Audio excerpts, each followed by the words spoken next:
Assalamualaikum warahmatullahi wabarakatuh. Pada hari ini saya mempelajari pelatihan dasar CPNS tentang agenda kedua, yaitu tentang materi akuntabilitas yang dibimbing oleh Ibu Nimada Sri Agustini, Widyaswara, Balai Diklat Keagamaan dan Pasar. Pada agenda kedua ini, kami mempelajari beberapa materi, diantaranya akuntabilitas, nasionalisme, etika publik, komitmen mutu, dan anti korupsi, atau biasa disingkat menjadi ANEKA. Pada tanggal 24 Agustus 2021, materi agenda kedua yang kami pelajari adalah akuntabilitas.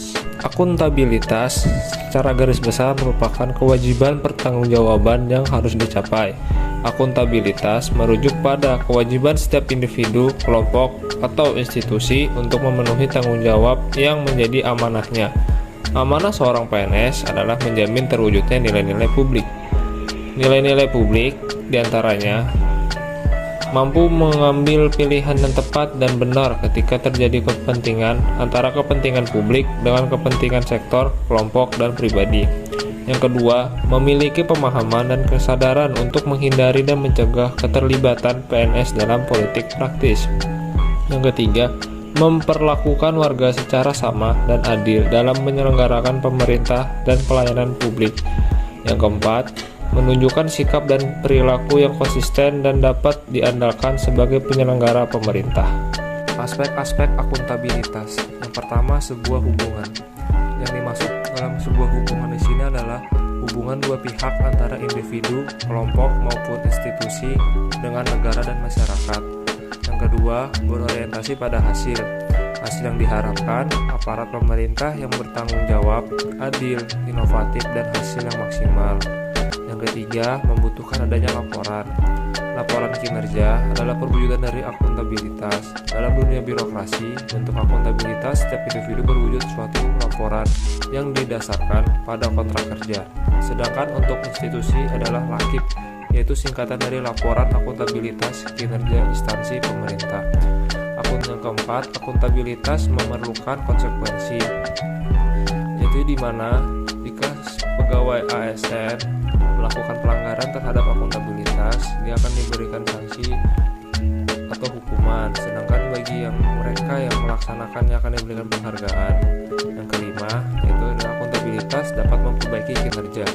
Tujuan utama dari akuntabilitas adalah untuk memperbaiki kinerja PNS dalam memberikan pelayanan kepada publik ataupun masyarakat. Fungsi akuntabilitas publik. Terdapat 3 fungsi akuntabilitas.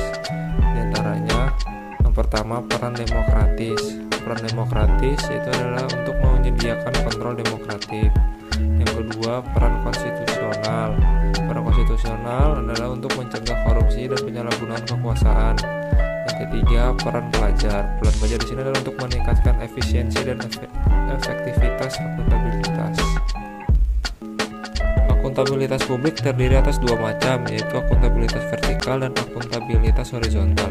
Akuntabilitas vertikal adalah pertanggungjawaban kepada otoritas yang lebih tinggi. Misalkan pertanggungjawaban unit-unit kerja dinas kepada pemerintah daerah, kemudian pemerintah daerah kepada pemerintah pusat, dan pemerintah pusat kepada MPR. Yang kedua adalah akuntabilitas horizontal. Akuntabilitas horizontal adalah pertanggungjawaban kepada masyarakat luas. Akuntabilitas ini membutuhkan pejabat pemerintah yang melaporkan ke samping kepada para pejabat lainnya dan lembaga negara. Contohnya adalah lembaga pemilihan umum yang independen, Komisi Pemberantasan Korupsi, dan Komisi Investigasi Legislatif. Sekian pemaparan tentang akuntabilitas yang dapat saya sampaikan. Kurang lebihnya saya memohon maaf. Semoga bermanfaat.